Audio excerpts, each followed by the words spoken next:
Hello friends, this is your friend back with a new fanfic. Naruto returned to Konoha completely different and Hinata, Tsunade, Ino and Anko could not stay away from him anymore. Episode 2. If you like this story, don't forget to like, share, and subscribe, and leave your thoughts in the comments.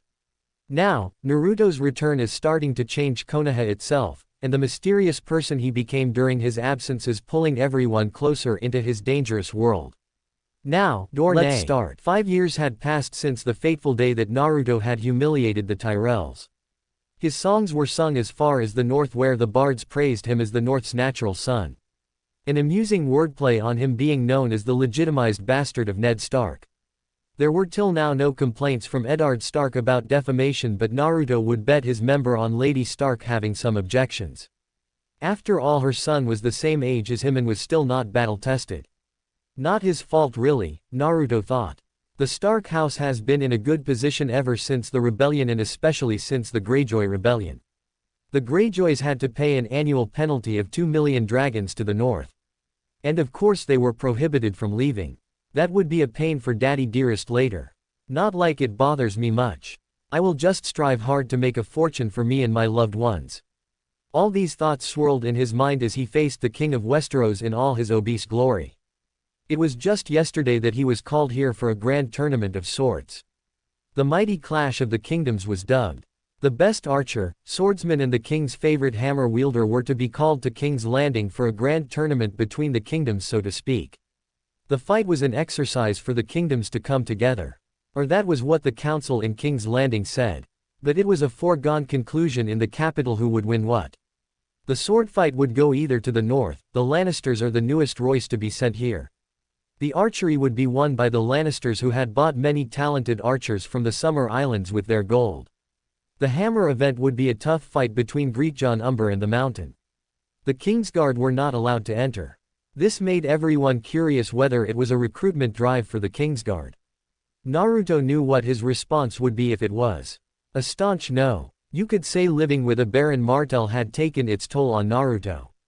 A perverted godfather was exchanged for another. The queen was looking at him disdainfully ever since he came. He didn't know what her issue with him was. So he smiled back at her. Her face grew confused at that. Then she gave him a smile too. Women were truly confusing. The queen didn't look bad for being older than his own mother. Golden yellow hair pulled up into a coiffed low side bun gave her an elegant charm. If his mother was like the cool moonlight in a starless sky, she was like the sun's sweltering brightness in a Dornish summer. Both beautiful but in different ways. And appealing to different men. He liked vibrant bright women. Women with red, orange, blonde hair all captivated him alike. He had a special niche for red, though not that anyone knew. So, the voice of the king jolted him to his senses. The king still had the voice of a war commander even if he had lost the body. You say you are the best with a hammer in Dorne.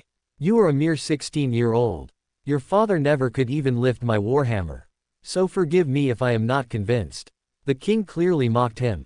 Though that may be a case of him knowing his father so well that he thought he could address his children like they were his own. Naruto controlled his anger and retorted, "You say that now. Let us see if you say the same words after the tournament. I have come here to win. And win I will. Really. Do you have the spine to combat Greekjon Umber, the Mountain, Vardis Egan, Lord Tarley's eldest one, and of course my personal favorite Thoros of Myr, who is representing the Stormlands? Forgive me, my liege, but I think you are wrong in questioning my readiness. You should question whether they are ready for me," he emphatically declared. The king laughed heartily at that. A man sure of himself was what he was a few years back, and he liked to be reminded of that every now and then.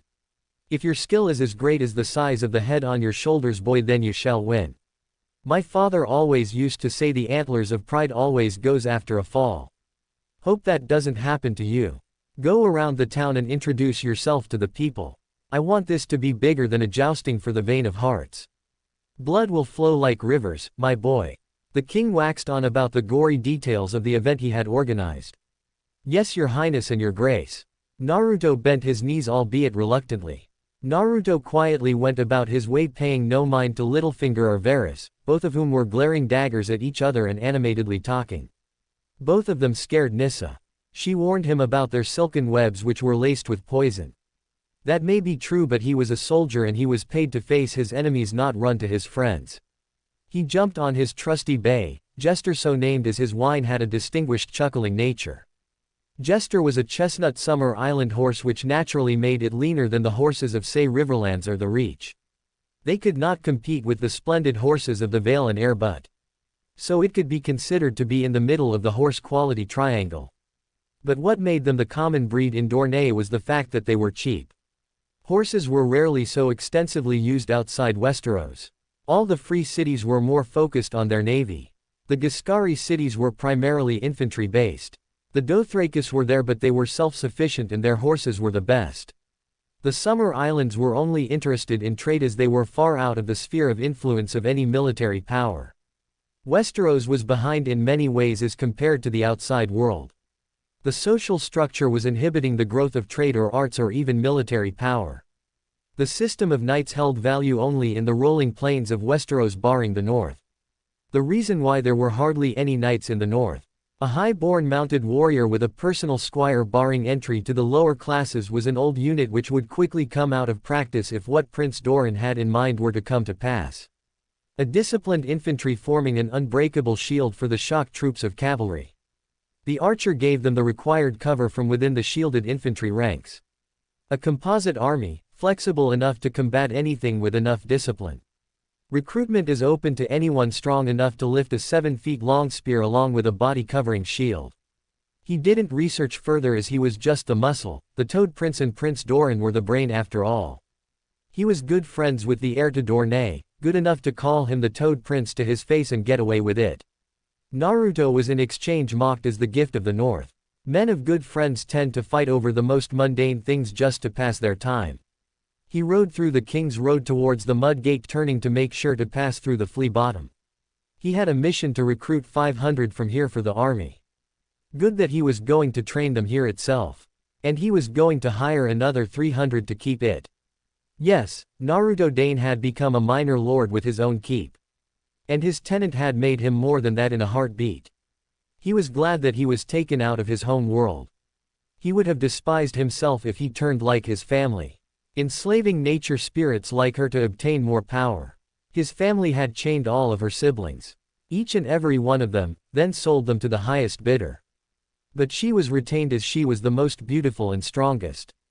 3. And so Naruto made a deal with the angelic spirit trapped in his consciousness. The spirit was even kind enough to make his newly acquired lands extra fertile. He had bought arid land and turned it into lush forests. He had invited the Alchemists Guild to set shop in his place. They had agreed, which paved the way for more commerce. He had ensured that the merchants were treated the best compared to anywhere. Tax cuts, protection from greedy nobility, robust quality standards all made sure that his city would grow steadily. He had got to know one way, to get the required body for the fox. But it was so disgusting that he won't try it. Naruto walked into the first inn that he saw on entering Flea Bottom. The matron was shooed away with a gold dragon.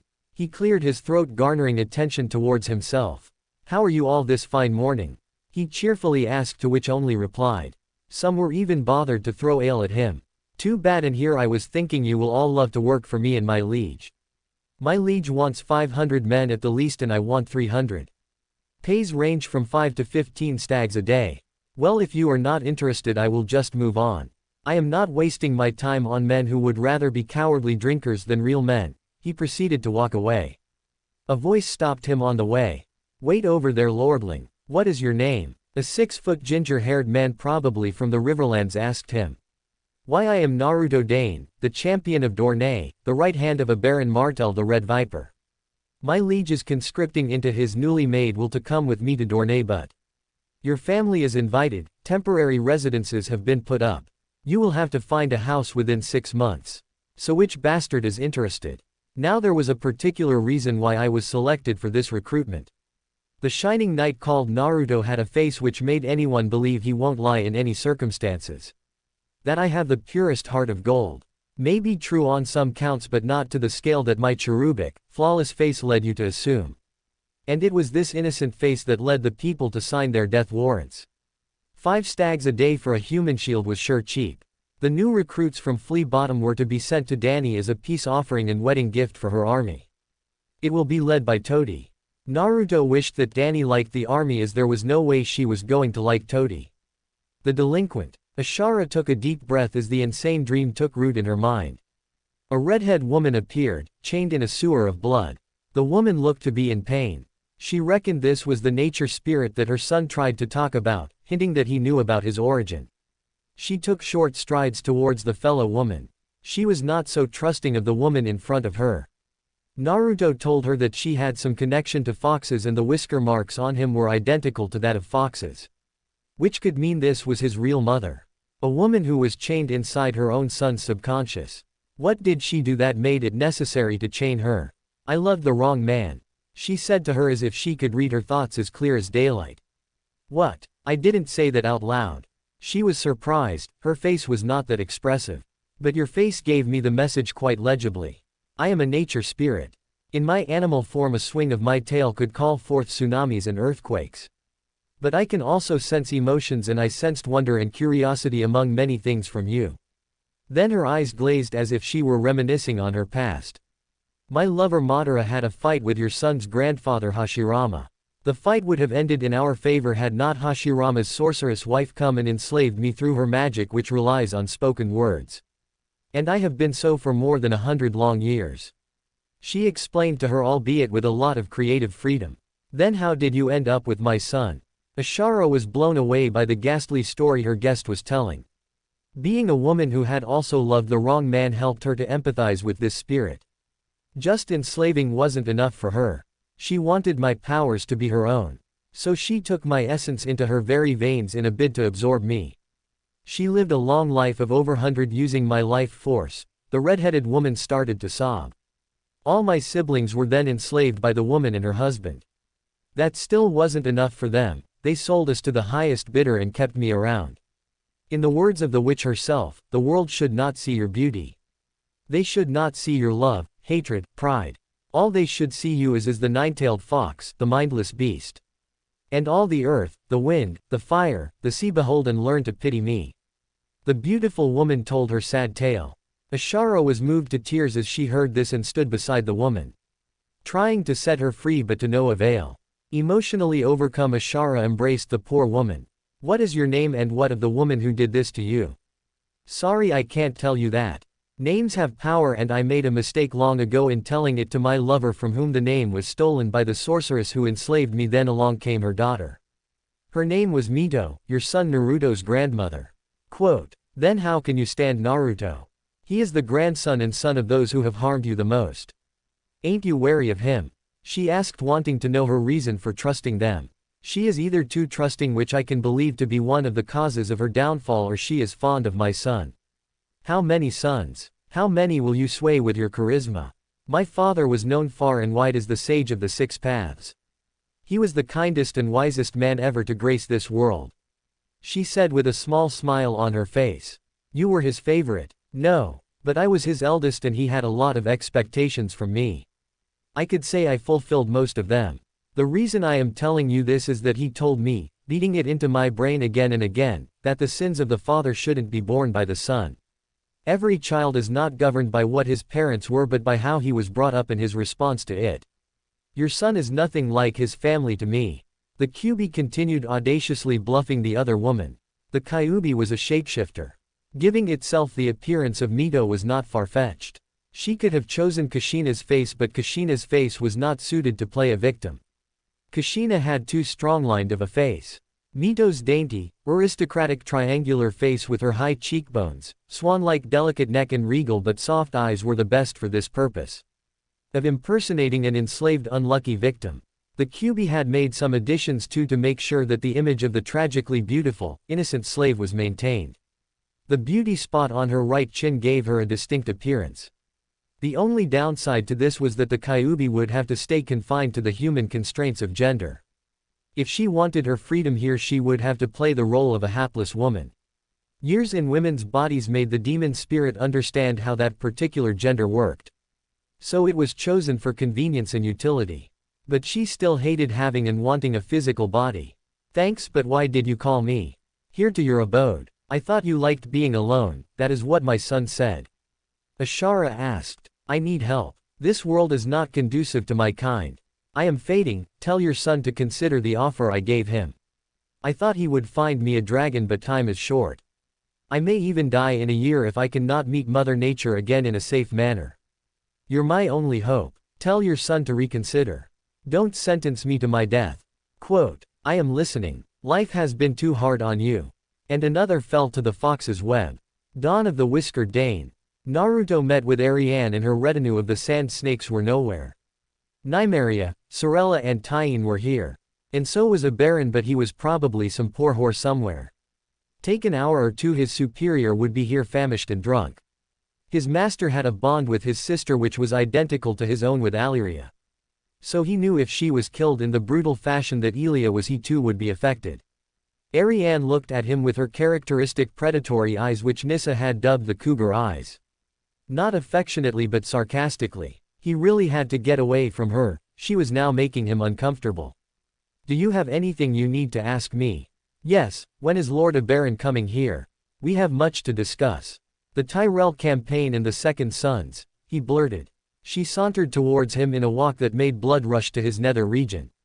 Hips swaying side by side, eyelashes fluttering away at him. Mirth danced in her eyes as she could clearly see the effect on him. Naruto, how many times should I tell you?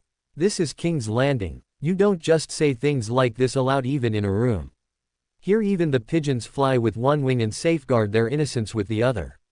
You don't get to be innocent here if you want to live. Quote, why do I get the feeling that this is you ridiculing my still virgin status? Because it is. You are 16 now. Other boys would have at the least bedded a few whores by now if they are unattractive and a few chambermaids and scullions if they are as delicious looking as you. She finished it by licking his earlobe. The action was in equal measures welcomed and shunned by the hot-blooded male. You are 16 too. The same could be said of you. I have been your guard for the last 3 years. I would know that. Quote, so true, I want to take care of it. We could be man and woman in a moment. She tempted with her luscious hair falling oh so gently over one of her shoulders, drawing attention to the sinful skin of the other shoulder. Naruto very much wanted to accept, but he had his morals. I can't. Sorry Ariane, I just can't. It will make me feel like I am taking advantage of you. Quote, you are wrong there, if anything it's me, who is the one who is taking advantage. She inched closer to him, raising appeal with each step. Now he could practically feel her hot breath on his skin. Her warmth pervaded his being and he fell for it. He bent down to her level and gave her a chaste kiss on the forehead which did not sit well with her. Anything more and your uncle will kill me. I am attracted to you but I don't love it. Give me some time to think about my predicament. I may be lacking the maturity to handle you. You have been saying that for the past 2 years. Admit it, you are afraid of my uncle. Look at me, she ordered the last part. I am Ari now, not Ariane Martel, she said, making him remember their shared past. But I will always be Naruto Dane, the one who should be called a sand. The lords stay away from me and the small folk are jealous of me. You deserve someone better, princess. You are ridiculous. You know that, here I am offering myself to you and you are refusing. Are you so selfless? Am I not good enough for you? Are you just a coward? Quote, the issue is not cowardice or a respective inadequacy. The issue is I can't provide for a princess like you. I just bought a manor. I have debts of 12,000 gold dragons. All I can earn is 2,000 a month. So I am pretty much penniless for the next year. If I win this I can get 2 from here and 1 from your family. So I am desperate. What will happen in this scenario if you become pregnant? I can't support you and my child. In fact I am barely providing for myself. Running without a squire, thrown out of the house. What else do you need? Quote, 2 years ago his uncle Arthur had passed away. Naruto suspected foul play and so had immediately relocated along with his mother to his new house close to the cadet branch grounds of Gerald Dane, the erstwhile Darkstar. The Darkstar and the Morningstar they were called. A manor was built and he was overnight wrestled into the world of nobility. The tricks, mind games and intrigue was all still too much for him. But he persevered like he always did, not take advantage of his natural advantage. And he was sure that one day it would be as rich and big as Aldtown or White Harbor or Lannisport. He will make that happen. Believe it. He hasn't asked the Martells for help till now and he hoped he didn't need to. If the issue is money my family can. Quote, Not appreciated. How will I earn your hand if your father pays off my dues? I will ask him for help with uncle, but not now or in this matter. Quote, for 2 years I have tried to seduce you and each time I have failed. I feel incompetent, you know. But that is why I love you. You have a heart of gold. And no bribing those merchants, was just looking out for your family. Quote, Naruto smiled. He embraced the girl who had become a woman before his eyes. A woman he could happily fall in love with. I promise you, Ariane, once I have the means to, I would happily do everything I can to make you smile. I have always been afraid of my love for you. It could never be returned. It could spoil our lives. But now I am afraid if I can stop loving you. You are smart, a real knockout beauty, and you know what you want. A woman after my own heart. Quote, happy to know I am appreciated. She then promptly slapped him. What? Why? Quote, you left me alone in that hall. I had to dance with that old lecherous lord, one Lord Long, who thinks he is the next best thing the seven have sent to the earth. I watched Her Highness Cersei mock my uncle and my countrymen.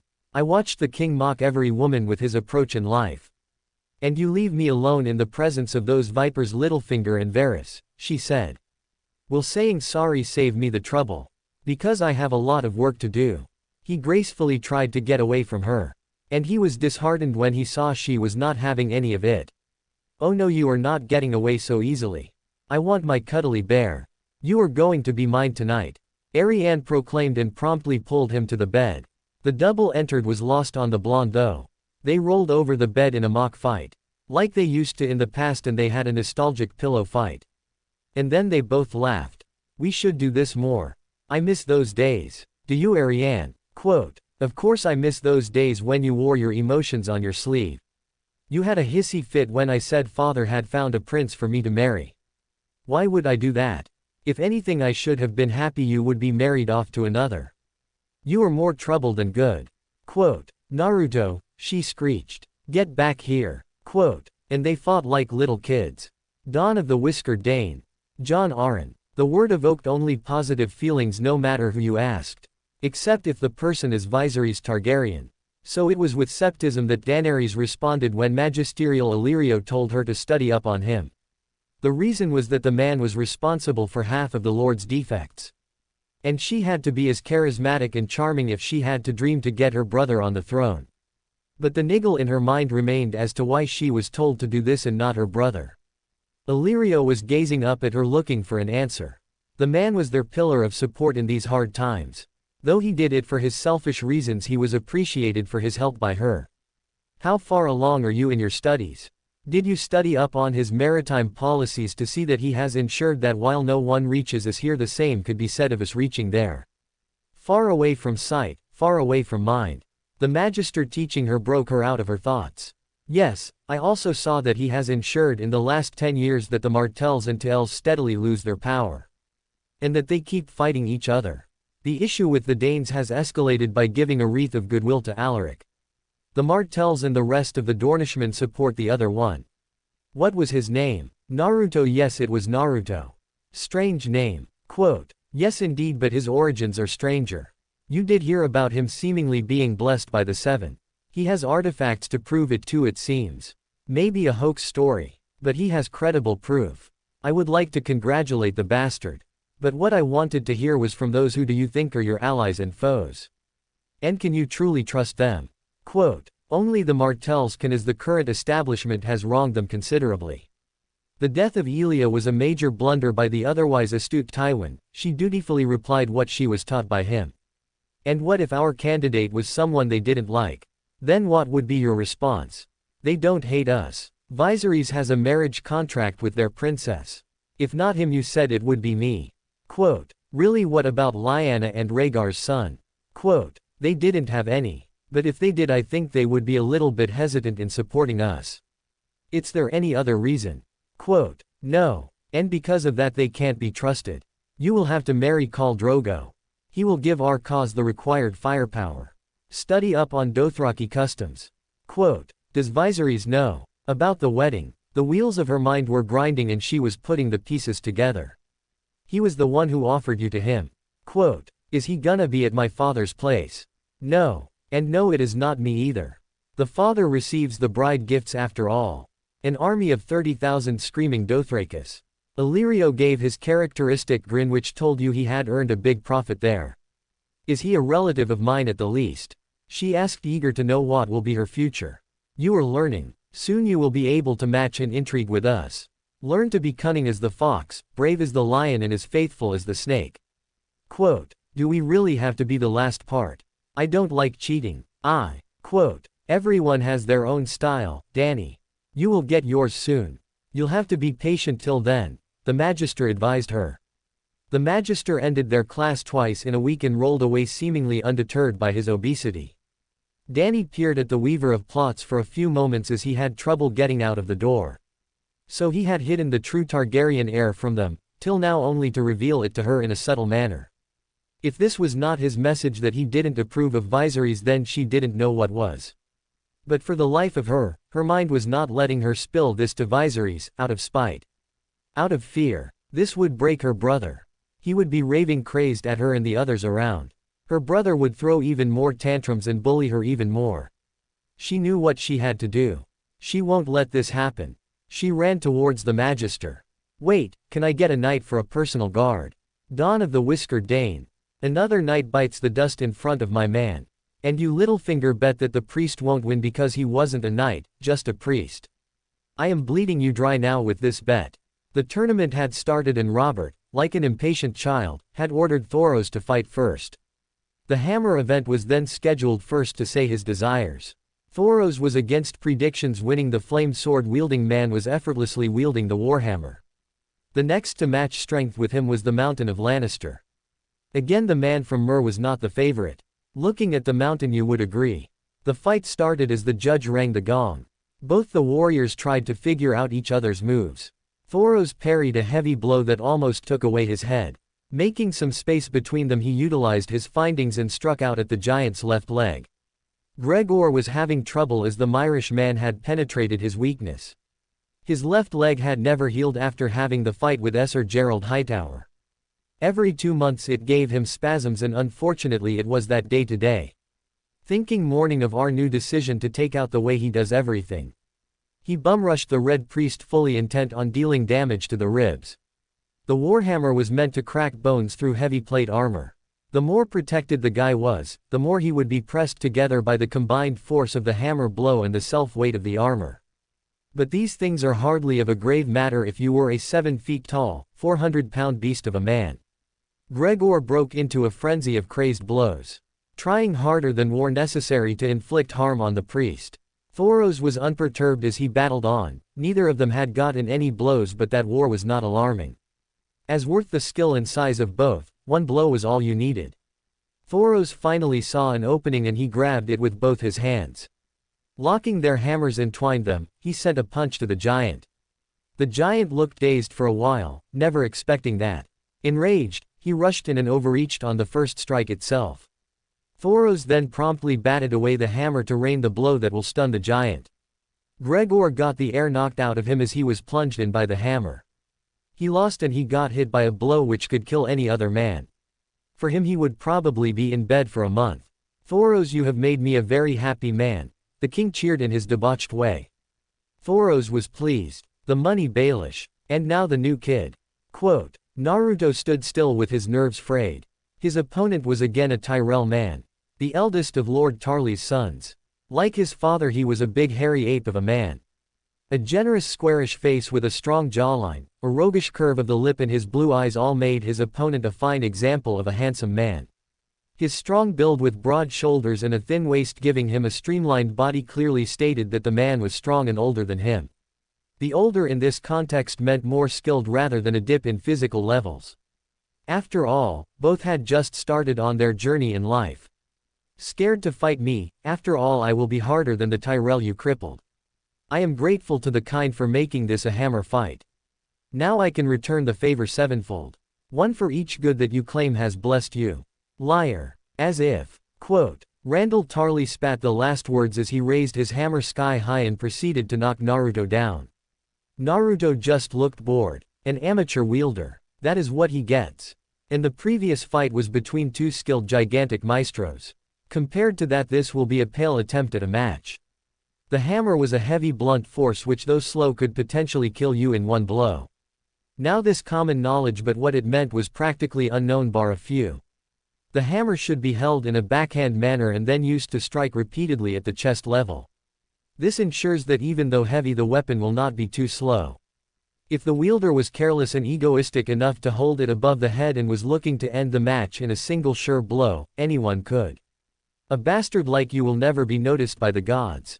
Honestly, using that pathetic excuse for legitimacy. Did no one ever raise objections, or was your mother too skillful with her mouth? You were born in sin and live in sin until the day you quote, die. Dramatic much, Naruto casually said as he looked on at the writhing figure below.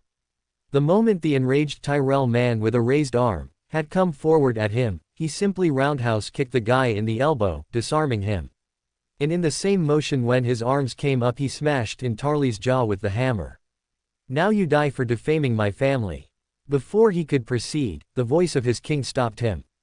Stop, it's enough. This is a tournament, not a trial by combat. Robert bellowed. Naruto lowered his eyes to the man, he blinked. The man gave a sigh of relief. Will you beg for forgiveness? Naruto casually asked. Randall shook his head indicating no. Naruto smiled. Brave man. At the least I can say you were better than the last Tyrell man I had to fight. Quote. Naruto then helped the man to his knee. Randall, still clutching his jaw, patted himself down. In case you were wondering, I don't kill people who are lying down at my feet begging for mercy. Quote. Naruto in a shock movement then buried the hammer in his skull. I think I would like a trial of combat now. Don't you agree with Lord Randall? Quote. How could you, you viper? Treacherous spawn of a no-good whore.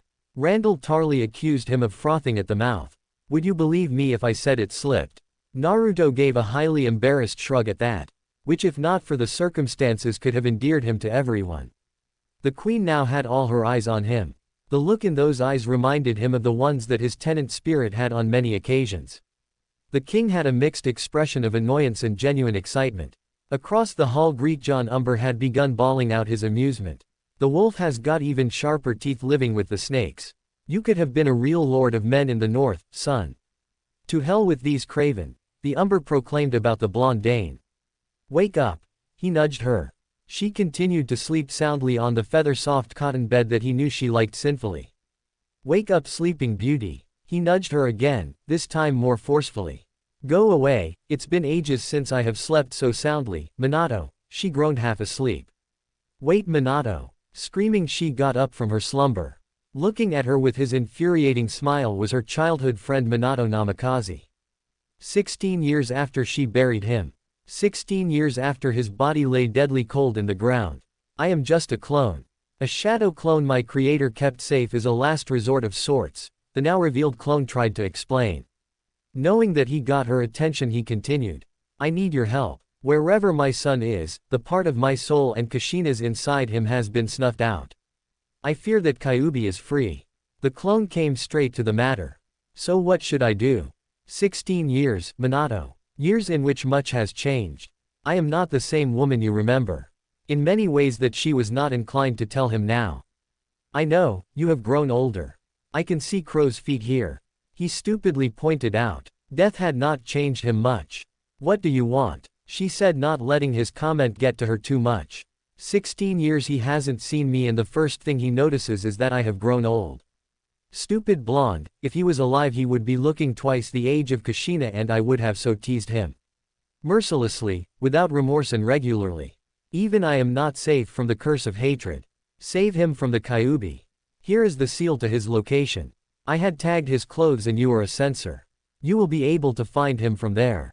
Typical Minato. Planning out plans A to Z in a blink of an eye. Each turning point and loophole is not safe from his extremely feminine eyes that he shared with his mother. You should probably ask some of the Inuzuka. Why me? Quote. They don't have his smell. But if you know both of his parents' chakra signatures you can deduce him from there. It is a new world and there is a barrier blocking me, a mere clone. You and Fugaku can punch through it with the strength I lack. Help my family, Makoto, I can only truly trust you.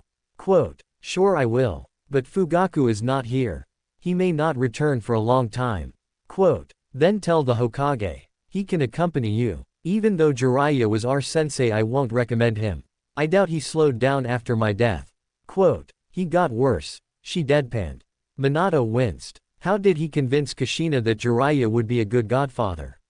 Yes, only after ensuring that the woman opposite him became the godmother. For a father whose son got kidnapped, you are taking it far too good. What do you know about Minato? How can I be sure it is really you? I know where I put the Hiraishin on you, naughty lady, the clone said with a smirk. Okay, I get it, she relented. The clone then dispelled seemingly out of chakra. Makoto gave a sigh. Thank God I didn't tell him that I am in house arrest. Quote, that would never go down well in that limited time. Dawn of the Whiskered Dane. The small council was instituted for the day-to-day running of the crown. From minting the appropriately valued coins to handling tariff rates. From organizing tournaments to bestowing honors on faithful lords. And now settling the backyard brawl of the Tyrell and the Martel families. Can I have your attention please? The council will now hear the trial of one Naruto Dane, the Sword of the Morning and present fief lord of the Skyreach. Charges for now are one abetment of murder on Randall Tarley and grievous harming with intent to kill on Willis Tyrell. Point to be noted, Randall Tarley asks the accused to explain how he became the custodian of a vast area of 1,000 hectares of lush Greenland if not for illegal commercial practices and questionable blackmail of innocent small folk, the bailiff announced to one and all. Naruto grunted, irritated to his core. Tarley had certainly gone through every inch of him. His spending wasn't even public by now. Well, they never said that court would be fun. I hereby declare that I will tell the truth and only the truth. This I swear on the 7 gods, the true gods of my ancestors. I, Naruto Dane, will answer anything the council has to ask. Quote, do you plead guilty of the above crimes? No. To all I am accused of, men should not be judged by other petty men. Only the gods have that right. He decided to go the religious way. I declare him innocent of the second charge. Petter Baelish's deceptively silky soft voice reiterated. The assembled upperclassmen fell silent. Confused, a decision was not reached. Most of them never did understand the magic of Littlefinger and chose to mock him as Littlefinger any time they got a chance. An effort to wave their superior birth status in his face. A fact the self-made man never paid much mind to. What? It is true. He is not guilty of money laundering. I will explain further in due time. Petter finished his statement and sat down beside Lord Aron, the aged hand of the crown. Care to put where the money is, Lord Tarley, your best man against me and I will win with my bare hands. I don't even need a sword or shield for this. I have the blessings of the 7. Come do all you can, after all man proposes but God disposes. Naruto challenged, invigorated by the newly found support. Sure, the sooner I get rid of you, the sooner I can mourn my dear departed son. Randall agreed. All I want is this hat, the one the warrior gifted me at my birth. Let him protect me from the false allegations of men. Quote, sure he will. Randall quipped and called forth Brian Locke, his champion, a man of lower birth but his girth could compete with that of the Clegane brothers. Lands to the north of Horn Hill, at the footsteps of the hill are yours. Just bring me his head, was the simple statement of Randall, a bitter, hard man to his bannermen. An equally grim and aggressive man. 6 feet 4 bodies of pure muscle banded together over his initial years as a builder. It was only later that he was conscripted into his lord's forces. From there was no looking back for Brian Locke. I am Naruto Dane. Heard of me before? Naruto innocently asked him to set the tone. Not good things but. Sorry for that, the older red-headed man replied. He just wanted to get this done. Though the blonde looked powerful, his words now made him think he was one of those eccentric lordlings. Certainly explained his brutal strength that was rumored to have crippled Lord Willis. No problem, you see this hat is special. He theatrically proclaimed, the key to his next performance scene is a divine intervention and not sorcery as it really was, heavily hinged on the success of the next step. Why does it kill people with merely a touch? I am too old for bedtime stories, child. Quote, got it close, but not entirely. The truth is it can kill those who are found guilty. I am meant to be the warrior's right hand over here after all. Quote, like they said in Dornay, a little spice never hurt the meal. No shit. Make up a little more credible story next time. Start the match, executioner. This lad is out of his mind. I really don't want to know what other sick ideas he has about himself.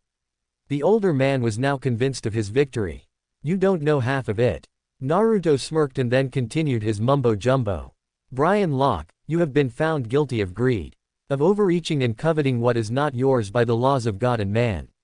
No innocent should be punished, but the wicked shall fall. By the righteous lightning of the Father you shall be given the verdict. The warrior gives you the death penalty. The crone begged you to repent, that you didn't listen. The maiden begged you to be merciful, but you mocked her when you raped the innkeeper's daughter at Ashford. The mother tried to forgive you, but she too became bitter when you murdered the pregnant mother whose name you don't even remember. The smith never liked you, neither did you him, so he didn't expect you to listen. Now the stranger is calling you and you can't refuse. You can only answer his call.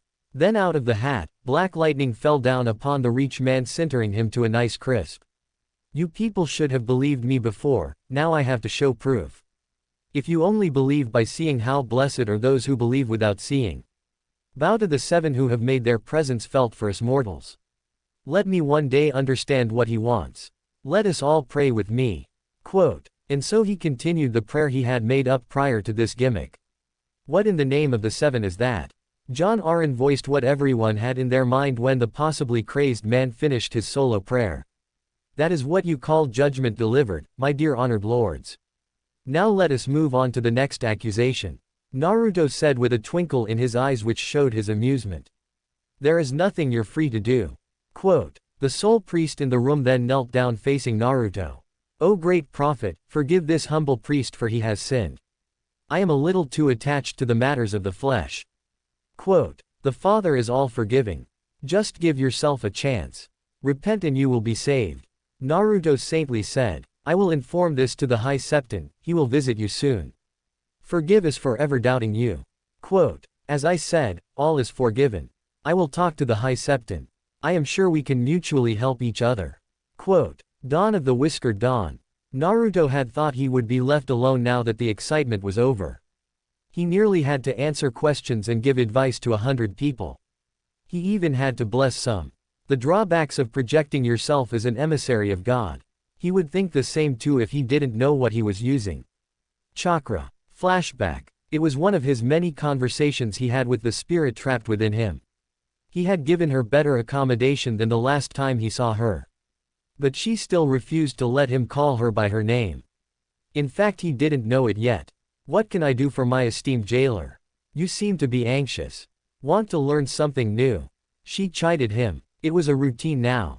She mocked him and he sweet-talked her into giving him snippets of information on magic. He hardly thought much about it. Looks like I am not much different from my family.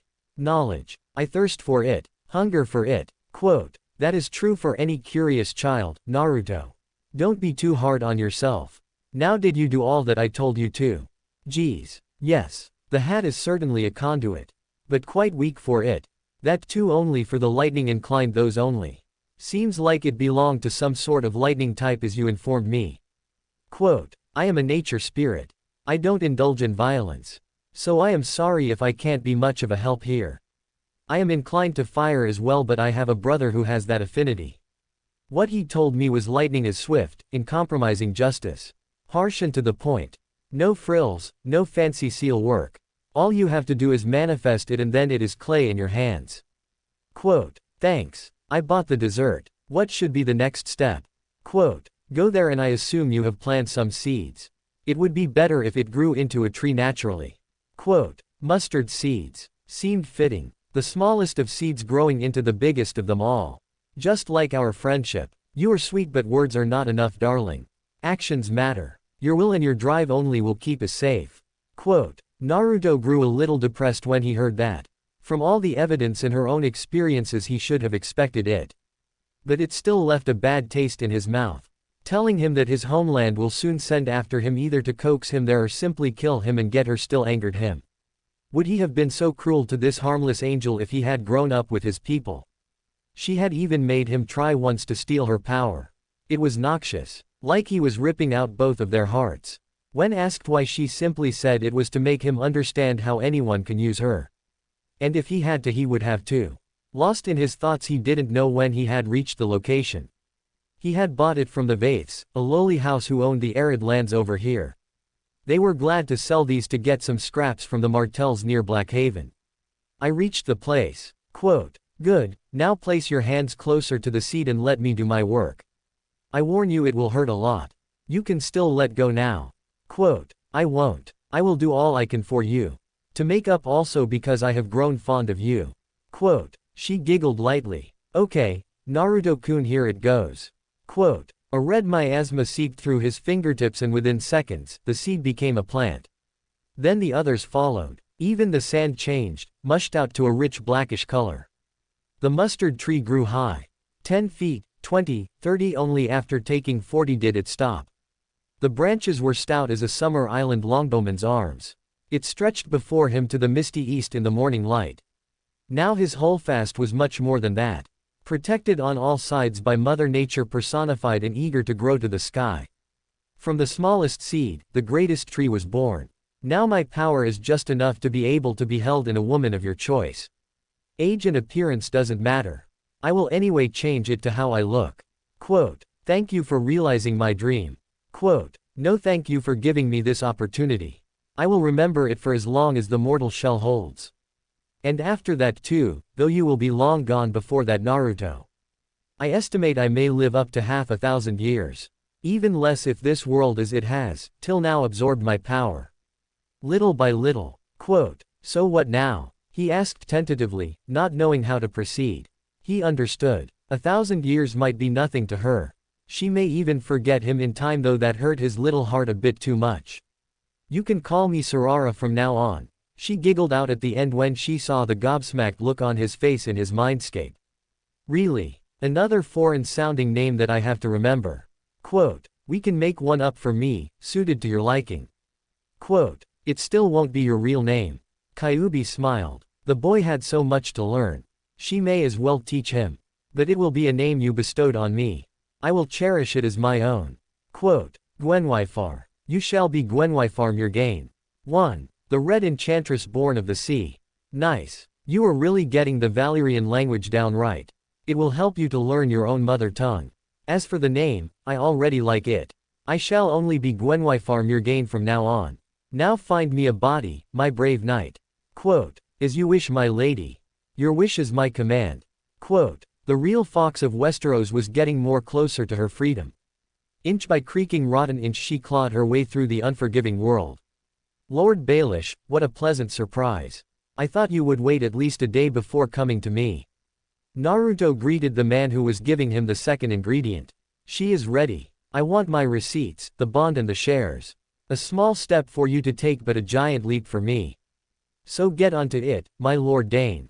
Littlefinger came straight to the point with his dapper and polished charm. Any other time he may have paused to admire the man who basically said, you, give me my money first, in the most gentle and polite manner. But he was really excited. Here is the bond stating that I as the representative of the Martells give you my vote if and whenever the issue of transferring the Harrenhal to you comes through. Now where would I find the maid? Rose is waiting for you in my brothel. I always deliver, but you know what, if I am not mistaken. Intimately. Quote, it was good doing business with a visionary like you. Petter smiled, fake or not, it was really sweet. Not for long though, Lord Baelish. The society only accepts one visionary at any given time. Quote, I won't be bothered by that. I have other issues to look after as well. Money to conjure and coins to be minted. Not to mention putting my hand in the lion's mouth to prize off the meat it is chewing. Petter quipped about the Lannisters' credit to the crown. I will take your leave. You know how the sharks are born. Quote, no, the slight master of coin responded, though he didn't know where this was going. He had long before written off the man opposite him as a racist god-man. But today's spectacle, the number of sharks that are born are always less than the ones that were in the mother's womb. Quote, interesting. Cannibalism perhaps. They are sharks after all. We used to bait many sharks back in my fief when I was a young boy. Quote, yes. The greed of the shark blinds it to the ties of family and promptly loses itself. Living merely to satisfy its base desires. Not attaining its true potential. The reason why an octopus always defeats it. We are these sharks, and I pray that one day our greed doesn't make us want to cannibalize on each other. Quote, never even think of that. I am a man of immense self-control. Littlefinger nonchalantly dismissed the notion. So am I getting a discount? The answer is the same as always. No. Honestly, I would have thought you would have learned by now. Quote. And here I thought I had you by the ropes. It was a good story too. Quote. Better luck next time. I beg your leave now. Saying that the master of coin walked away. In Naruto, I sincerely think you are wrong. We are piranhas rather than sharks. Surely you must have heard of them. As piranhas never make dinner out of each other, rest easy. Quote. Dawn of the Whiskered Dane. I know that you know it, but still, you look absolutely stunning. Quote. I know, moron. But thanks for the sentiment, the ravishing redhead opposite him said to him. Remember the first time we met and you tried to scare me off with your animal form. Looking at the culmination of handiwork of years, he couldn't believe that they started off on the wrong foot. Or that anything other than love was raised in his mind when thinking of her. How could I not? After all, I was testing if you were worth the hassle. Quote. I remember you mentioned my house name with grudging respect. You were afraid they might come here for you. What should we do? As I guess from your talk, they are strong. For now nothing, the same things affecting us will affect them too. So if they do come, they will have to play by our rules. That is why I am insisting on you to go up on the social ladder. We have to be powerful enough that we can field armies against them. As I don't think there are ways you can transport whole armies through the dimensions. Quote. I will, if you will be with me. Quote. I will. But you need to find another woman for a wife. I am sorry I can't marry you. But I can be your lover. Quote. Why? Are you immortal like me? Moreover, you don't truly love me. Get to know me more and see if you do. Quote. You are playing hard to get, ain't ya? I will still woo you. Because I can't see anyone else as perfect as you that I can spend my life with. After all, I did spend a lot of my life, till now, with you.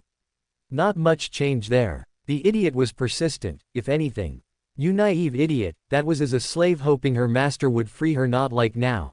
She rebuffed him even though that small part of her mind that had just raised its ugly head disagreed. But think of all the advantages of marrying me. Like what? I can only see drawbacks. You won't get to marry a cash cow. You will be estranged further from the public after you marry a foreign-sounding Valerian wife. The name was clearly Valerian, so she guessed she would have to dress up like that. She had made several plans in that direction in her head. But think, if I do marry you, I don't have to worry about any father-in-law. Naruto exclaimed. Naruto, stop fooling around and be serious for a second.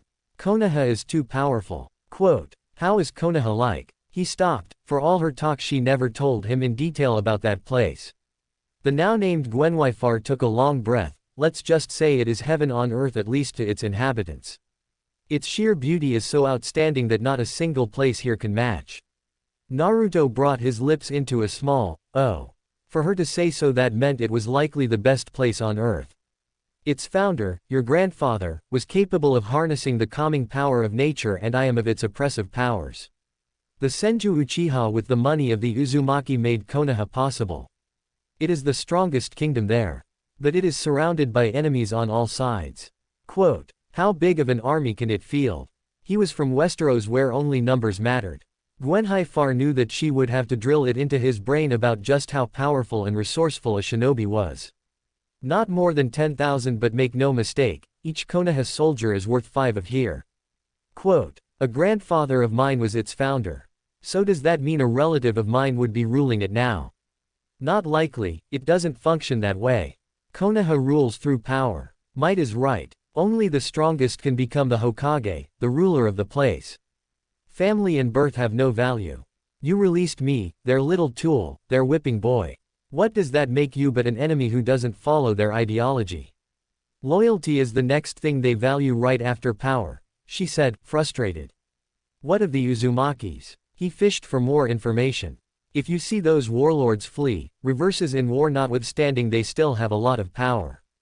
The only reason they don't flex it is only because they think they are above the other humans. If they catch hold of you, you would be imprisoned, is separated, and I will be transferred to another who will listen to them more freely and use me more frequently. We have a lot of powerful enemies. We need to grow stronger faster. Quote. Naruto clasped the soft skin of her palms in his hands. As this was a body she just made, the skin was as soft as a babe's. We will, I promise, but we will do it together. It's against the whole world. Quote, for a moment the sentient being of hatred gasped. She had tricked him, manipulated him into releasing her, and had a healthy hatred towards her enemies. She played him like a fiddle, sinking her claws deep in him. But why do I want him to forgive me eventually? Is this what you meant, Father? That I would be the first one to know love? Father, please help me. I don't know how to go about it. Gwen, she jolted out of her thoughts and accepted her lot. Yes, we will do it. I will be your red enchantress. She smiled tenderly, her mind still in a flux. Maybe the stupid woman hormones were affecting her. She didn't have any experience with them after all. Yes, Naruto crowed and lifted her only to hug her back hard. He twirled her around, his face filled with heartbreaking happiness. Even though she was not worth it, she did want it. As he continued hugging her, she joined her hands behind his neck and rested her head on his shoulders. This body was so strange. Her bags of fat were pressing against his chest and they were tingling. Mito, and now she was sensitive. And nipples. Naruto saw her discomfort and correctly guessed the cause. Seems like she was sensitive in the mammaries. He filed that up for later. She had just started living again. He didn't want to discomfort her. Not yet. Everything has its time. I can't wait to show you to my mother. I bet she will be pleased. She was the one who was most vehemently behind it after all. Quote, already introducing me to the good mother, she caustically joked. My mother won't be harsh on you like the others. But he ended on a light note. Much. Quote, Dawn of the Whiskered Dane. She was teleported to an unknown land. A land where her godson was trapped. And his personal demon had probably gotten free. She was needed. Again after nearly decades of uselessness and blissful retirement. Intense weakness cradled through her body whenever she used the Sharingan here. She was also feeling wholly her 40 years of age. Being a kunoichi was a new experience. She expanded her range and sensed. She got nothing. She was lost. All alone, far from her family and home. She didn't know where she was. She was glad. She sat down on the red laterite soil. A massive manor was near to where she was sitting and she had an inkling that going there would be the first step. But she was afraid to go. Afraid that once she finished she will have to return to that hellhole. Where her son had killed the clan. Her aged parents, her brother, her husband and even his girlfriend. Everyone died due to her idiot husband. But both can't be blamed truly. Minato had promised them the moon and the Sandame and his cronies took it away. The Sandame and his teammates along with Danzo all shared the Nadime's less than savory outlook on them. It started with the Sandame. By the time she and Minato were in a team, the Uchihas were segregated away from Konoha. Its political power lacking teeth and its wealth drying up. Minato as the Hokage had ameliorated the problem a little. But it was too late and too little as Minato was dead soon after. And in all this she gave birth to a stillborn child. And she was pretty much under house arrest after the massacre. The elders and the Hokage had decided she was too much of an asset in their quest to bring back the last Uzumaki. The ugly head of Konoha poisoned them as Orochimaru devised a way to transplant a Sharingan without defects to a non-Uchiha. Kakashi Hatake became a norm, not an aberration. The utility of the Uchihas came to an end and they only gave trouble, so they were terminated. Like a rusty kunai they were thrown to the dustbin of history. Makoto looked up into the sky. Maybe she should get a new start. Maybe a new name. Maybe she can remarry. She was not averse to it. Thank you, Minato, for the chance to freedom, but sorry I won't bring your child to Konoha. Doing so would not be good for both myself and Naruto. 16 years, he didn't know of Konoha. He may be a soldier for someone else now. A child of Kushina and Minato can't be anything else. Loyal to anything but Konoha was not tolerated for a Jinchuriki. She had to make up a plan to contact him. She will have to use her Sharingan and just bear through the pain. But that's for another day. For now she wanted to enjoy her life a little. Kami knows she hasn't for some time. So off to the general sound of haggling, chit-chatting and drunken bawling she went. A market, perfect place to start on information collecting. Maybe she also wanted to feel like a woman. The smell of fresh produce and fruits she had never seen invited her to the local market. A darkish green fruit was very common here. She didn't recognize it, but the smell was intoxicating. It was also true of the yellow small fruit. And of the orange fruit. Then she saw the spices that were imported over the seas from Suna. Seeing something familiar calmed her down. She went to the lady who was selling them, an old badger with red hair that had long turned into gray with only the crown of her head having a smidgen of red. Tsukiyomi, she said, the real reason for her survival of the massacre and her subsequent arrest. That horrible day she had seen Minato die and lost her godson, and when she returned to look at Kushina, the redhead Uzumaki princess died in her arms. That was enough for the cursed eyes to awaken. A curse which barred her from termination. In the Tsukiyomi world, she was connected to the victim's brain, allowing her to wreak untold horrors of illusions. But now she was going to use it to learn a language as quickly as possible. Years flew by in the mindscape, but only a second passed in the real world. Makoto drew a deep breath as she came back into the world of the living. Her victim was deep asleep, probably for a few more hours. She took a few of the exotic fruits and scampered away. She will try it on the road. She hoped it was as good as eating a ripe red tomato, juicy to the core, with the seeds telling her that life will have little roadblocks, but in overall it is tasty. Dawn of the Whiskered Dane. Gwenwyfar lay on the bed inside her carriage as they moved towards Skyreach through the cobbled streets of the King's Road. She couldn't sleep due to the jerks the wagon made each time it passed through a bumper pothole. This human body was still new for her. So was the outside world. In these circumstances she wanted to stay as close as possible to her former jailer. It has been 100 years since the sun caressed her face without asking for something in return. All things considered, she had done good. A new life was beginning for her and she hoped she was up for the challenge. The former Biju was now only as strong as an extremely powerful human. But she was free at the least. The only regret she had was maybe relying on her former container if anything drastic concerning Konoha happens. As a rule she didn't like depending on others. But she wanted to portray the illusion of weakness, till absolutely necessary. Her container was sleeping soundly beside her without a care in the world. Like an adorable baby with his body all curled up beside her. She ran her fiercely sharp nails along his cheeks. Along the whisker marks he got from her before his birth.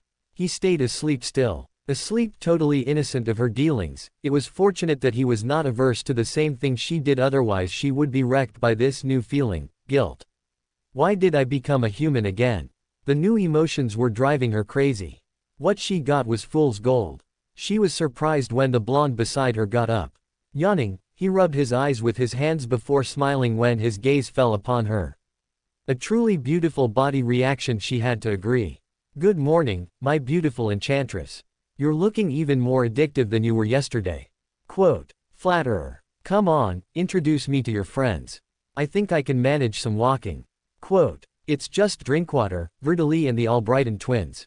You already know them. In fact, you were the one who selected two of them. Quote, but they don't know me. I need to know your household. She said, letting him figure the rest out as she was still unwilling to say it. Naruto got up swiftly and took her in his arms in a bridal carry out of the blue. I saw your discomfort, he simply explained. She gratefully nodded and they exited the wagon to see his men cooking a stew. Wesley Drinkwater was from the foothills of Starfall, in one of the farming villages. One of the few to have come with him from his ancestral grounds. A yeoman in his 30s, holding an acre of land near the Torrentine banks. Now he held two at the banks of the Scourge just where the new valley started. He was his top officer. His full head of dirty blonde hair had the most discipline amongst them. He was entrusted with teaching his new legions the maneuvers. The next was Janice Verdelie from Flea Bottom, an oddity amongst the new recruits, all of 15 summers the closest to his age. He had an elfin face that belied his impressive strength. Standing at 5 feet 8 he was the shortest here but also the quickest. Janice was a garroter. With a garrote he choked nobles and emptied their pockets in the night. During the day he ferried the upperclassmen around in his carriage. A man with an impressive tale indeed. The last were the Albrighton twins. While the other two had remarkably similar jobs to their previous ones, Wesley was now a spearman not much different than a pitchfork, and Janice was now a longbowman, very much suited to his dexterous fingers. The butcher's sons were now studying alchemy. They were like peas in a pod. Both of them sported mousy brown hair with an aquiline nose which totally ruined their image of meek scholars. Putting them up at the alchemist's guild was her idea. She surmised that magic needed far more coaxing here, so only the determined could give it even a try. And he rather liked their determination not to travel all the way from High Hermitage just because they heard about his name and didn't speak volumes about it. All four were a fraction of the extraordinarily talented people he had hired. All of them were like the family he never had. And he did treat them as such. With them and his foxy guardian spirit, his rise should be all but set in stone. "What's for lunch, men? She is quite hungry," Naruto asked his men. He was so delighted that he failed to notice the subtle messages the both of them were sending out. "And weak in the knees too," Vardy impishly said. "A job well done, sir." Wesley slyly congratulated him. "That does it. They thought they were like rabbits, the reason why she was immobile." "Yes indeed. Your master really made me sore all over. I don't think I can walk today. But he is sweet, he offered to carry me around. She went along with it. And I am starting to regret it now, she's growing heavier by the second." Quote, afraid of the silent stewing anger from the fiery-haired woman, they muttered in unison, "I think that was the wrong thing to say, boss man." Quote, Gwen made a fist and gave a pat to his crown jewels with her skinny fists. A particularly harsh path which made him familiar with the yielding toughness of Mother Earth. "Ow, woman, why the hell did you do that?" He groaned, even though that was not the answer to his present predicament. "So now you know what to say and when. You are smart, you will learn quickly." Quote, Naruto gulped. He was going to be whipped. "When did you get so scared, Gwen?" Quote, "Wouldn't you like to know?" She grinned at her inside joke. She broke out in peals of laughter after seeing the shock on his face. Though he was a little terrified of her new image, he decided that her playful nature rendered well to her tresses of red rubies that fell like a waterfall down her back, that just made you want you to run your hands through them. The lips were a delicate feature on her aristocratic face. And the less he said of her body, the less likely he was to lose track of time. Her eyes were another magnificent ruby, 3. Darker at the center than at the center, it made him want to look at it for a lifetime. Truly, love was in the eyes of the beholder. In a word, his red enchantress was perfect. And he would do all he can to keep her safe and all to himself. Even if it meant fighting his own people. For her he will even bring the moon. "I have to say I am a little jealous of the life you led. Roaming free without any care in the world. I will most probably be stuck in a castle for the rest of my life," Naruto said, laying on the bed. Gwen on top of him, he ran his hands through her fingers, marveling at the perfectness of her hand. "You will lead your troops in a war, so not totally true. Also, you might have to go to your eventual wife's manor once upon a time. You will also have to visit your barracks from time to time to boost their morale. What about the market, except in all other things? Your life will not be boring, Naruto. I promise." Quote, "Really?" Naruto said with the underlying message clear on his face. He wanted her. And he was giving the feelers to her. You know what they say, you have to break the egg to make an omelet. Pervert. I did not mean it that way. Gwen started raining blows on him. All of which he slapped away. She pushed herself forward with each slap. Finally she came within range and he enveloped her in his arms. Laughing, he rolled both of them on the bed. Once he got her pinned, he embarked to tickle her to death. Her sides were very sensitive, the spot just below the ribs. "Ha ha ha ha. Naruto. Stop. Please." And he stopped. Naruto was, if anything, an extreme gentleman. Getting her bearings right, she glared at the blonde bastard who continued to smirk up at her. "One day, Naruto, one day I will find your tickle spot and I will kill you." Quote, "Come on, Gwen, I was just teasing. Care to take a joke? And what will you do if I expect us to get down and dirty one day? I am looking for love and there is no one better for it than you." Quote, "Naruto, I am not even human. Why don't you understand and try to find a good human girl for yourself? That Martel girl has had the hots for you since childhood. Why just her? You are a handsome, brave, kind and not to mention enterprising man. There will be lots of worthy girls lining up to marry you. Quote, and I will send them away at the same speed they got there. You and mother may make me marry someone else, but my heart will always belong to you. Quote, and so is mine. Even after Madara, we never went that far. Love may have blossomed between us. But we were tragically separated." Gwen, as usual, lied. "That means." Now Naruto leaned across the bed such that their noses were touching. "I have a lot to make up for." And he promptly pounced on her. He rolled them so as to have her under him. Then he started kissing her hard on the lips. Curving, his tongue knocked on her teeth, begging for entry. Her supple lips allowed it to enter. Their tongues writhed in ecstasy together, dripping saliva on each other. The transformed kitsune brought her right hand to his back and pressed their bodies together. The heat that ensued managed to drive their lust even higher. She knew this was inevitable. It was inevitable from the day she had charmed him with her faux sweet nature and caring personality. His heart was in her hand, and if she so wished she could crush it. The question was, would she? He suddenly clamped on her hands and proceeded to strip her. It was a natural reaction of the body to squirm when on pleasure. If the body is restricted to 1/10, the pleasure received is manifold. Gwenhwyfar Murgain was now a victim of it. Why the hell would she even crush it? Drowning in pleasure, she was enthused when her pale skin was exposed to the elements. Her gown was separated from her body, so was her chemise and corset. Only her brassiere and panties were left. But he seemed to have a plan for it. A vision of heaven indeed. I am the luckiest man alive to have seen heaven even before I am dead. He was silenced with a kick to his stomach as a thank you. Don't be shy, sweetheart. You know you are a sight to behold, he crawled to her. Don't hide. Quote. Letting go of her shyness, Gwen took her hands away from her and with it took off her brassiere. She as a kitsune was full of surprises. The pink areolas of her beckoned him to her like a lighthouse does to a foreign ship. He jumped into the bounty, enjoying the slight salty taste of her nipples due to sweat. What does it taste like? Quote. Nothing surprising. Nothing. Quote. Then do some other productive work. Quote. Gwen. Don't worry, nobody is gonna know you are extremely sensitive. That is nobody other than me. For I intend to keep. His fingers then slid into her cavern. Your vagina. He kissed her then next. Your mouth, your eyes, your hair, and most importantly your heart, all to myself. That is good. I like possessive men. She laughed. But she moaned when he again started to brutally stimulate her nipples. Her hands unknowingly held his head to her bosom, not letting it go. At the same time his hands went to his buttons and unbuttoned himself.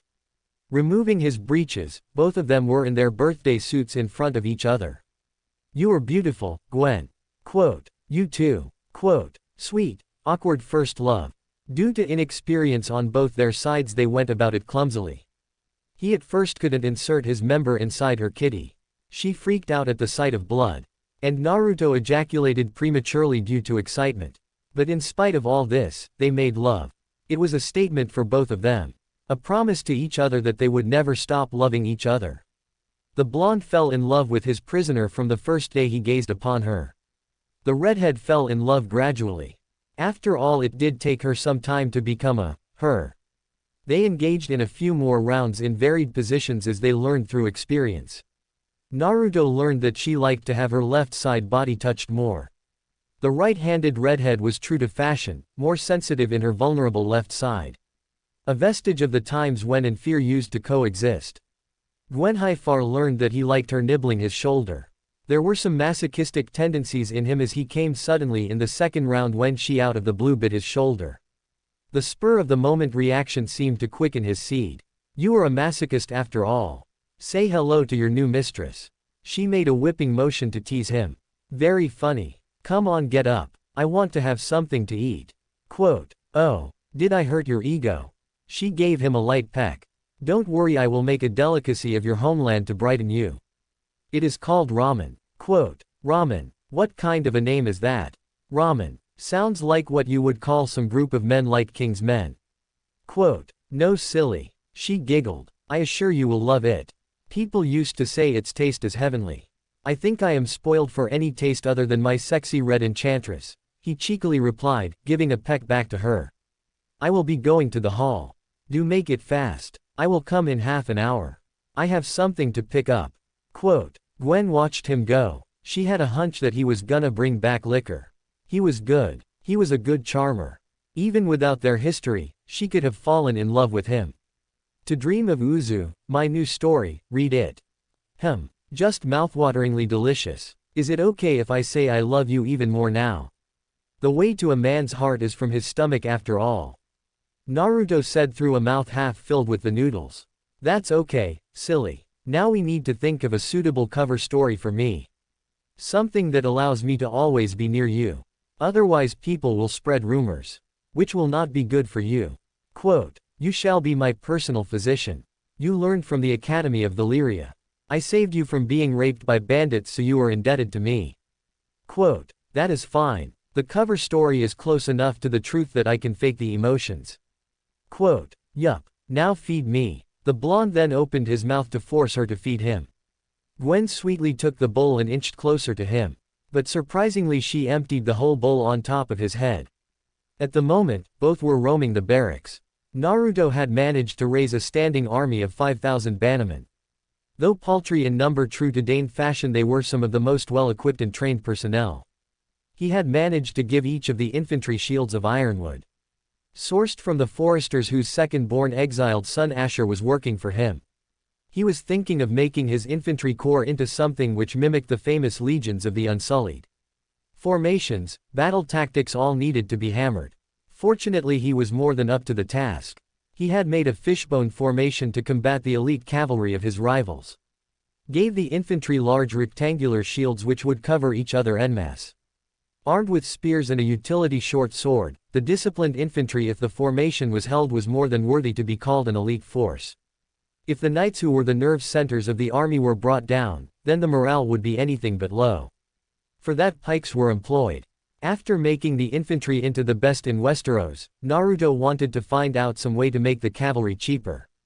Due to being in a crowd, the blonde and the redhead had a healthy distance between them. I want everything spick and span. The Martells are coming here. Doran, Aberon, Quentin and Ariane, all of them. Vertily I want you to clean the streets. Any criminal that you can find and has not paid his due puts him in jail. What about the fireworks? He asked the Albrighton twins. Last-minute preparations. The younger one said. But do you mean everything is left? I didn't pay you for your company. Go and make me my fireworks. I can't see the same enthusiasm from you that you have when I give you your pay. Naruto ordered. Why the hell are you still staring at my visage? Does it offend you in any way? No. Then get to work. The Meek twins quickly got to work. I want my troops to do flag marches like show horses tomorrow. Wesley Drinkwater was said to have been called home on some urgent business. Naruto stormed into the barracks intent on teaching them some tricks. The foot soldiers seemed to have thought that in the absence of Wesley it was a break time. Suddenly seeing the lord of the house in the barracks jolted them into surprise. Wesley is not here, but that doesn't mean you are free. This is the only day in the week you get to practice the maneuvers. Friday is this batch's physical training day if I remember right. I want everybody ready in formation in 5 minutes. Those who don't can do the rest of the exercises barefoot. Quote, not a single man did take more than 5 minutes. Pleased the whiskered blonde, waved his own spear cursing them to perform better. Men of violence are hardly affected by sweet words. Hence his rough demeanor at the moment.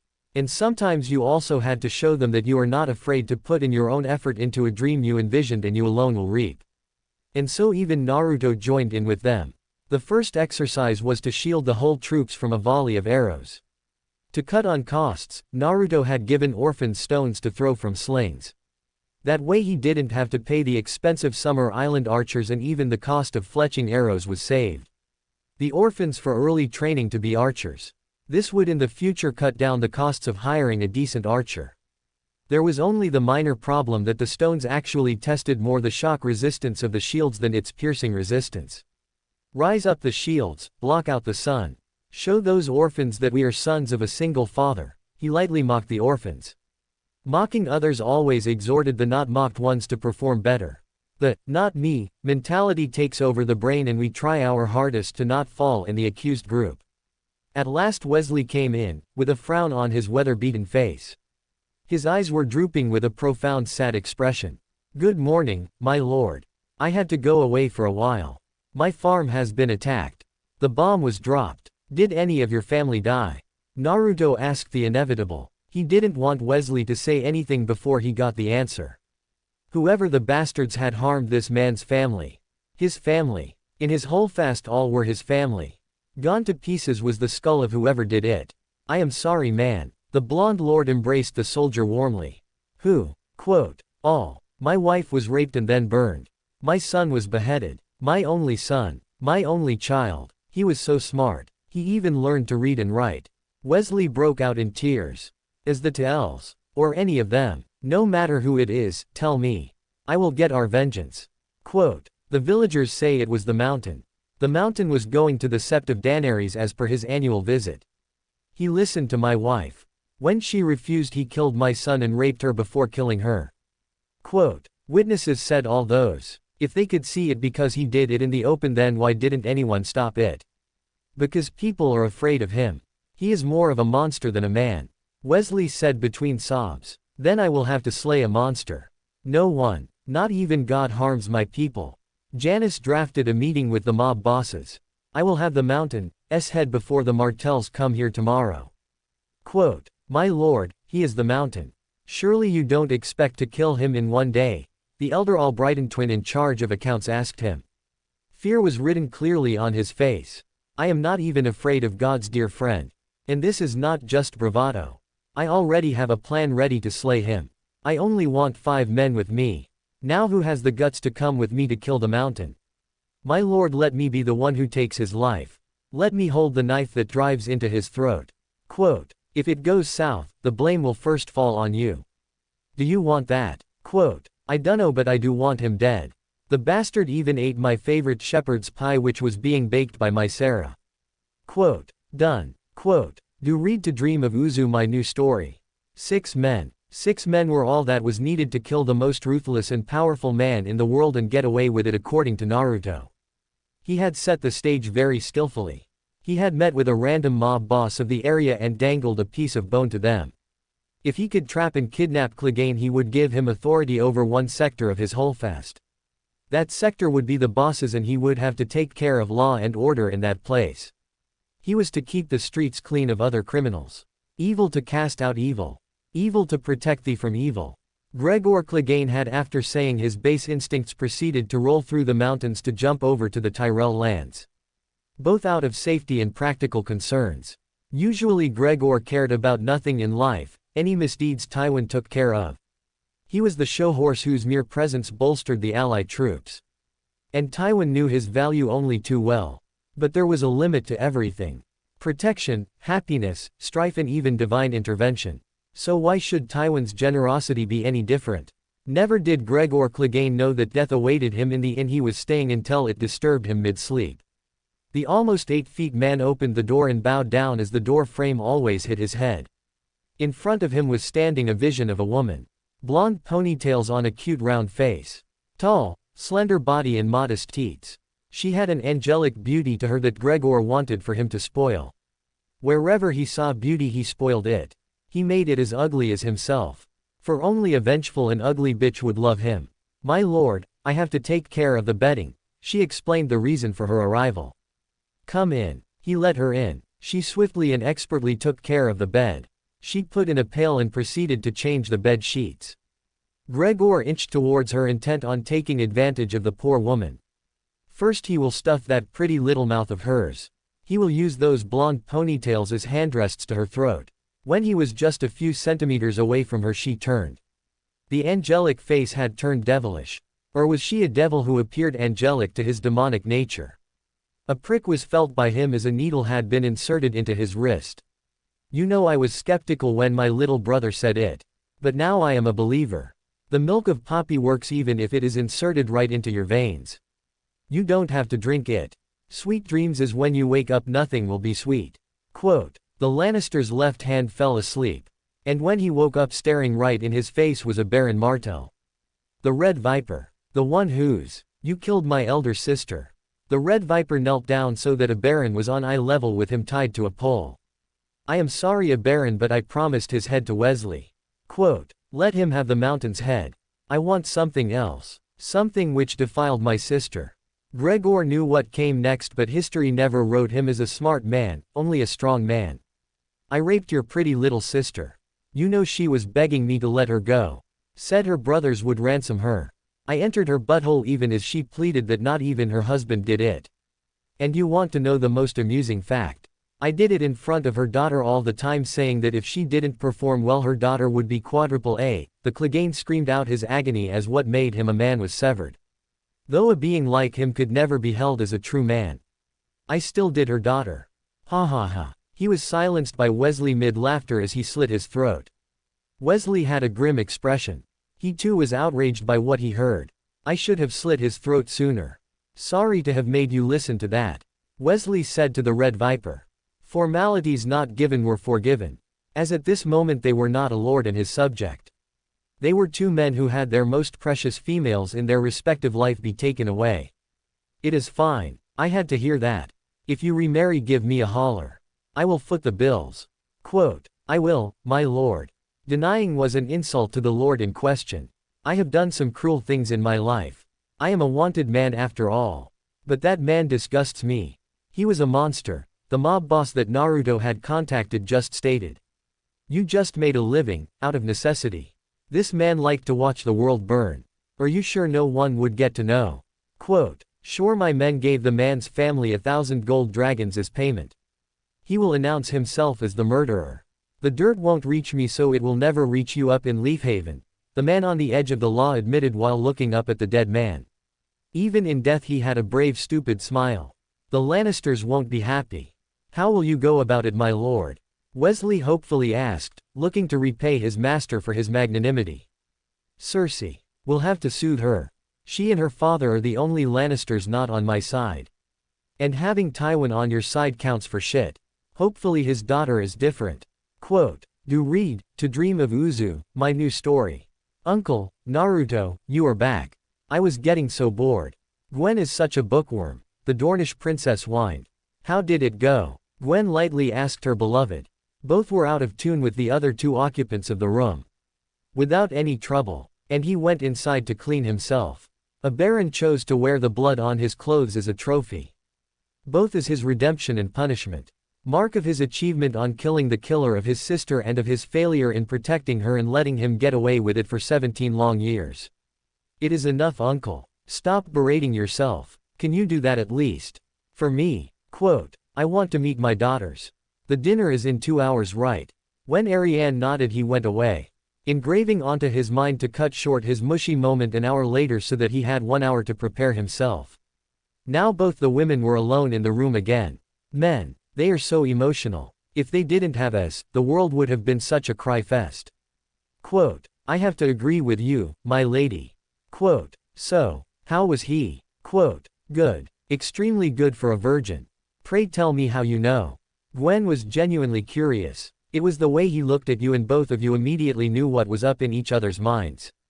It can happen only when I am pretty close. So when did it begin? Quote, recently. Don't worry, I have no intention of marrying him. I have harmed him enough. Quote, so you ain't marrying him because you love him. What kind of woman addresses you? If I was you, I would raise him down to me. I can't complain though, your loss is my gain.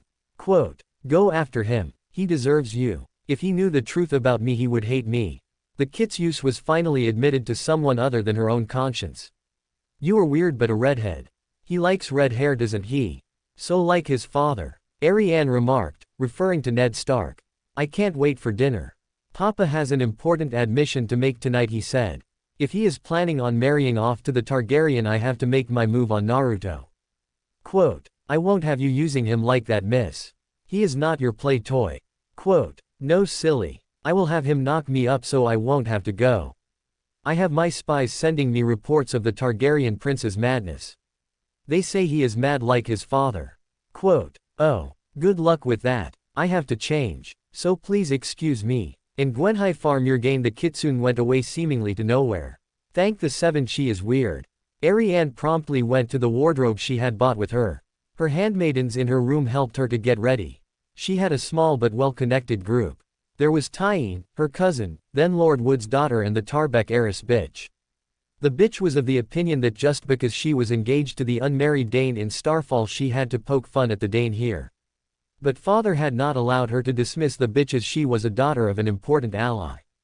Ariane leisurely stepped into the bathtub, lathering soap oil all around.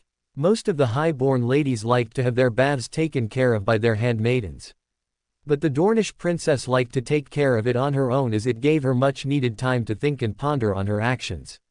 Soaking up in the hot water, she assessed her situation. She was probably in love with a guy who loved another woman. The said woman wanted nothing to do with him, as she felt guilty about something. She was betrothed to a mad man beyond the seas. To kill whom, she will need the man she loved. To convince him, she will have to convince the other woman in the love triangle. Her hands roamed across the smooth olive skin of hers.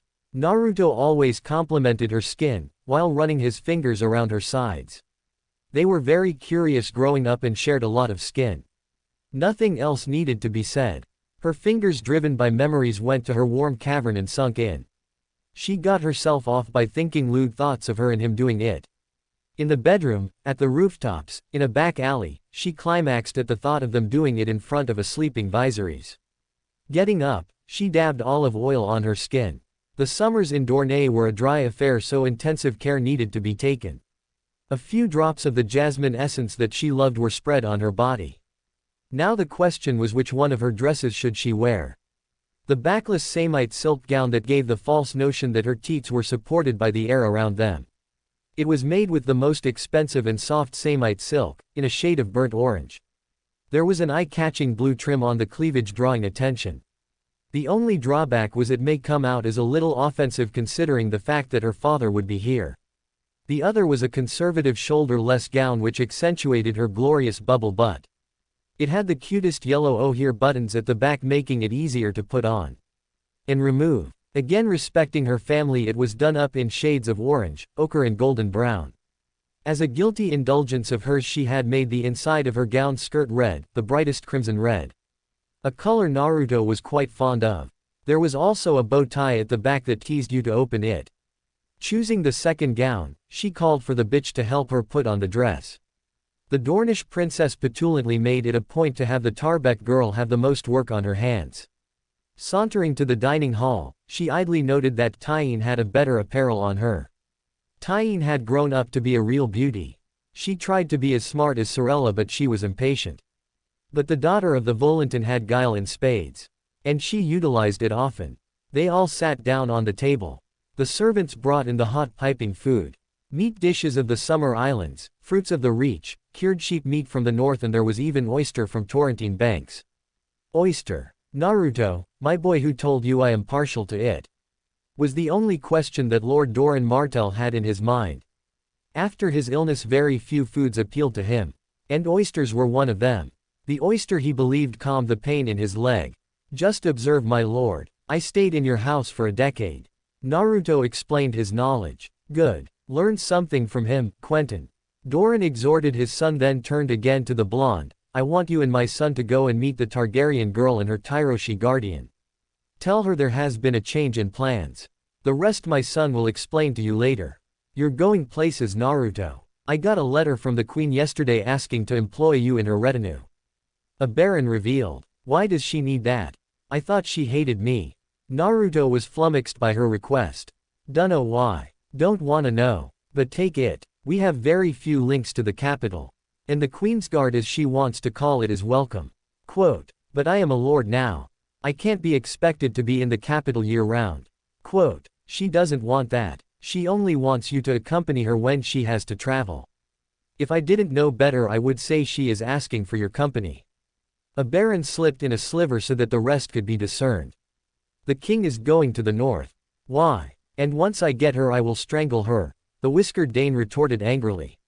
He wasn't liking this. Doran put his own 2 cents, now don't be hasty. Getting into her employ is very beneficial. You can have an ear to the lady who controls the purse strings of the realm. You also get to have a keener watch on Varys. I know he is on the left side, but I can't help but be wary of him. I would also like to have a word with you. It was now Quentin who opened his mouth. Fine. I seem to have become very popular nowadays.